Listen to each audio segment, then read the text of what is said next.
अस्सलाम वालेकुम दोस्तों, आप देख रहे हैं अब्दुल्ला हिस्ट्री स्टोरी। दोस्तों अगर अभी तक आपने मुझे सब्सक्राइब नहीं किया, सब्सक्राइब कर दें। दोस्तों हर साल बेशुमार लोग पाकिस्तान से यूरोप जाने की कोशिश करते हैं। दोस्तों एक तरीका तो कानूनी होता है और ये सही भी होता है, और लेकिन दोस्तों दूसरा तरीका होता है डंकी, जिसे हम दोस्तों अपनी जुबान में तो डोंकी कहते हैं, पर दोस्तों लफ्ज़ ये डंकी है। जी हाँ दोस्तों, आज की इस वीडियो में हम आपको खतरनाक सफ़र के बारे में बताएंगे। दोस्तों डंकी के ज़रिए हम यूरोप जाते हैं, और पाकिस्तान से दोस्तों यूरोप जाने के लिए हम पाकिस्तान से ईरान में जाते हैं, और ईरान से तुर्की, और तुर्की से यूनान, और यूनान से दोस्तों हम इटली जाते हैं। इसीलिए दोस्तों पाकिस्तान में मौजूद लड़के पाकिस्तान में मौजूद एजेंटों से रब्ता करते हैं, और एजेंट इन लोगों से लाखों रुपए वसूल करते हैं, और फिर इनको कैसे सफ़र पर रवाना कर देते हैं जहां से ज़रूरी नहीं कि इंसान जिंदा बचकर वापस आ सके। ये लोग अपनी फैमिली के लिए और पैसे के लिए अपनी जान तक पर दोस्तों खेल जाते हैं। दोस्तों सबसे पहले तो इन सभी लड़कों के कोयटा में जमा होना पड़ता है, और कोयटा से इनको दोस्तों ईरान का बॉर्डर क्रॉस करवाया जाता है, जिसे दोस्ताने बॉर्डर कहते हैं।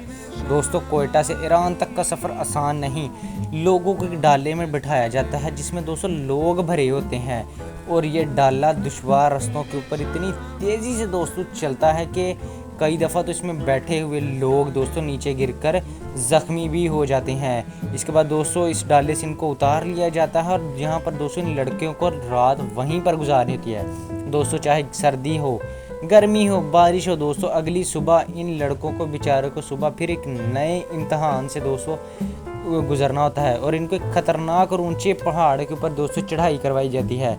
दरअसल दोस्तों इस तरह ये ईरान में एंटर होते हैं, और ये रास्ता इतना ख़तरनाक होता है कि यहाँ जगह जगह इंसानी ढांचे पड़े होते हैं, और ये वो लोग होते हैं जो भूख प्यास से मरे होते हैं। दोस्तों कई लड़के तो इस पहाड़ से नीचे गिरकर मर जाते हैं, लेकिन दोस्तों कोई चाहकर भी इनकी मदद नहीं कर सकता। बहरहाल दोस्तों इन लड़कों को इस पहाड़ की चोटी पर बिठा दिया जाता है, और काफ़ी देर बैठने के बाद जब इनको सिग्नल मिलता है तो ये लड़के पहाड़ से नीचे उतर आते हैं। दोस्तों पहाड़ से नीचे उतरते वक्त भी कुछ बेचारे लड़के अपनी जान तक फिर गवा बैठते हैं, और दोस्तों पहाड़ से नीचे उतरने के बाद ये लोग ईरान में एंटर होते हैं। एक तरफ तो दोस्तों ईरान की फ़ौज का डर, और दूसरी तरफ शदीद भूख प्यास, सफ़र, और यहाँ तक कि एक लंबे सफ़र के बाद दोस्तों इनको फिर एक डाले में लोड किया जाता है, या फिर किसी टैक्सी में छुपा दिया जाता है। यहाँ पर दोस्तों इन बेचारों को एक डिग्गी में तीन तीन लड़के दोस्तों बंद होते हैं, जिस वजह से दोस्तों कई लड़कों का तो सांस लेना भी मुश्किल हो जाता है, और कई बेचारे इधर बेहोश ही हो जाते हैं।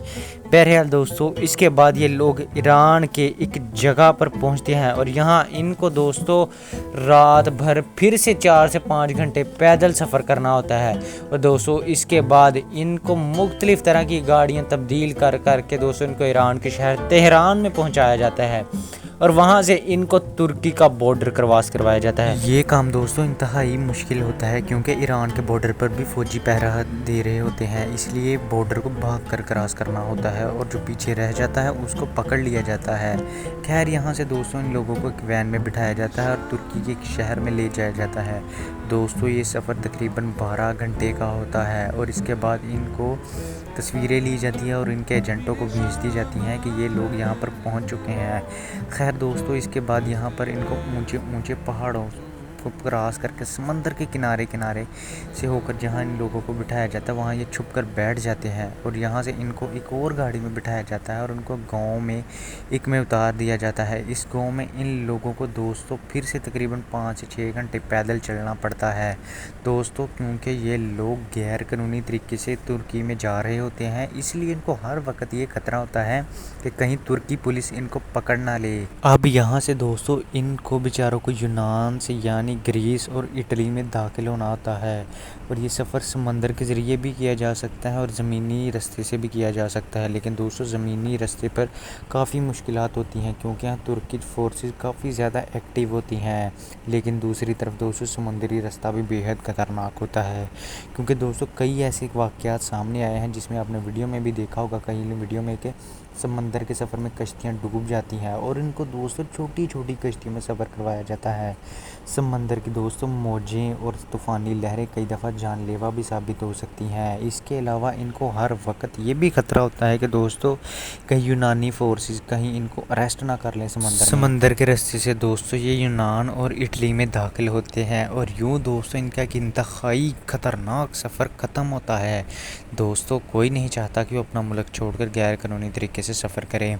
दोस्तों मैं आपको यही रिकमेंड करूँगा कि आप कानूनी तरीके से जाएँ जिधर भी जाना हो। और दोस्तों आप लोगों की क्या राय है इसके बारे में आप ज़रूर कमेंट सेक्शन में बताइएगा।